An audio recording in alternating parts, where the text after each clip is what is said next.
Assalamualaikum warahmatullahi wabarakatuh. Di sini kami kelompok 13 akan mempresentasikan uji normalitas. Sebelumnya, perkenalkan anggota kelompok kami yaitu saya sendiri, Pascalia Santika Eka Putri, dan rekan-rekan saya, Nabila Rahmadani dan Dinda Purnama. Di sini ada uji normalitas. Secara umum, pengertian dari pengujian normalitas adalah uji yang bertujuan untuk memberikan penilaian apakah sebaran data di suatu kelompok variabel atau data telah berdistribusi normal atau tidak. Normalitas data dapat dinyatakan dengan distribusi normal atau kurva normal. Distribusi normal, kurva normal ini merupakan salah satu fungsi statistik yang sangat penting untuk memprediksi atau meramalkan peristiwa-peristiwa yang sangat kompleks dan luas. Uji normalitas merupakan uji statistik yang digunakan untuk menguji asumsi distribusi normal pada data. Selanjutnya, mengapa sih uji normalitas ini penting? Nah, uji normalitas bertujuan untuk memastikan apakah data sampel yang digunakan dalam penelitian berasal dari populasi yang terdistribusi secara normal atau tidak. Pengujian ini krusial sebagai syarat penggunaan metode statistik parametrik agar hasil analisis valid, andal, dan tidak bias. Baik, selanjutnya itu ada metode. Di sini metode yang pertama itu uji Shapiro-Wilk. Nah, uji ini digunakan untuk menguji normalitas data terutama pada sampel kecil. Hipotesisnya H0 data berdistribusi normal dan HA tidak normal. Jika nilai p-value-nya lebih dari 0,05 maka data normal, sedangkan jika kurang dari 0,05 maka data tidak normal. Next itu ada uji Kolmogorov-Smirnov. Uji ini membandingkan distribusi data dengan distribusi normal. Hipotesisnya sama, yaitu H0 data normal dan HA tidak normal. Kriterianya juga sama, p-value lebih dari 0,05 berarti normal dan kurang dari 0,05 berarti tidak normal. Next itu ada uji Anderson-Darling. Nah, uji ini merupakan pengembangan dari Kolmogorov-Smirnov dan lebih sensitif, terutama di bagian ekor distribusi. Nah, hipotesisnya itu sama dan keputusan juga berdasarkan p-value, yaitu dibandingkan dengan 0,05. Next, yang terakhir itu ada metode grafik. Nah, selain uji statistik, ada juga metode grafik seperti histogram, QQ-plot, dan box-plot. Nah, histogram ini menunjukkan bentuk distribusi, dan QQ-plot ini melihat apakah data mengikuti garis lurus, dan yang terakhir itu adalah box-plot, itu untuk membantu melihat outlier. Nah, kelebihannya itu mudah dipahami secara visual, tetapi kekurangannya bersifat subjektif.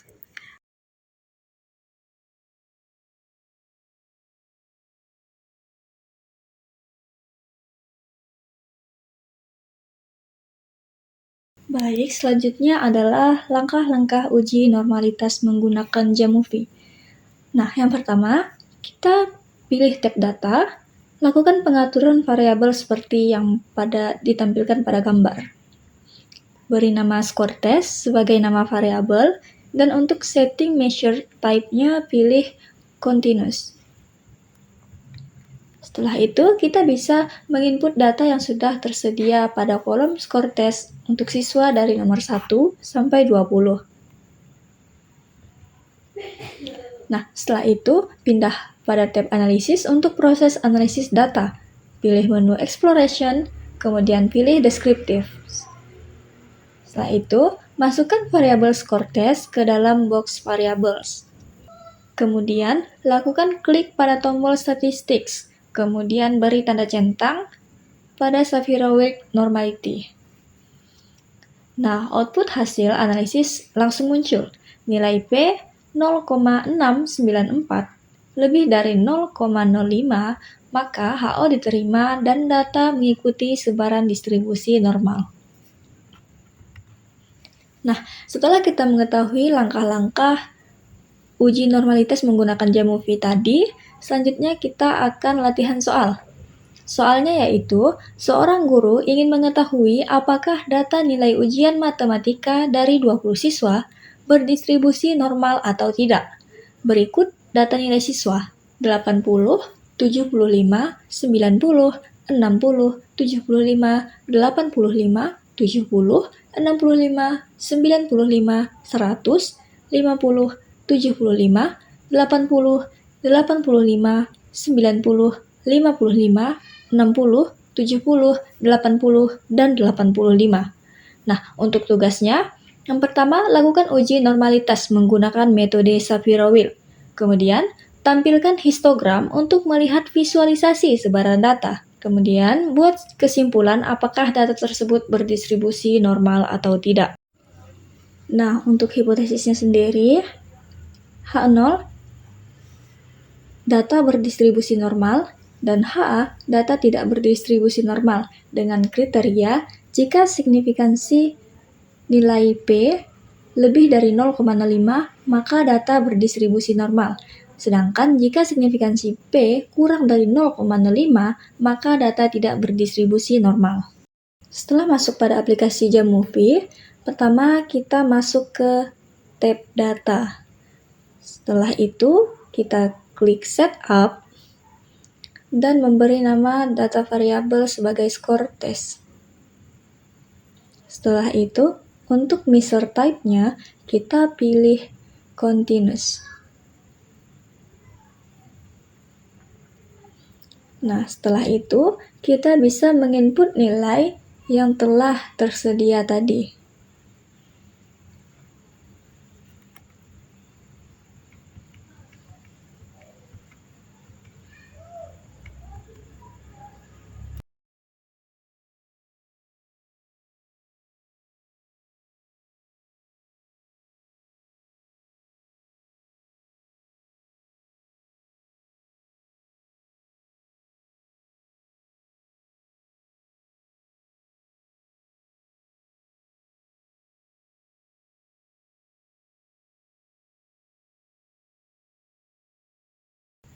Nah, setelah melakukan penginputan nilai, kemudian kita masuk pada tab analisis, pilih exploration, dan pilih descriptive. Jamovie akan memberikan tampilan seperti ini. Kemudian, score test kita masukkan ke box variables. Dan klik bagian statistik normality, centang Shapiro-Wilk. Nah, sudah didapatkan hasilnya yaitu 0,084. Untuk histogramnya sendiri, klik plots dan centang histogram. Nah, beginilah tampilan histogram berdasarkan data yang telah kita input.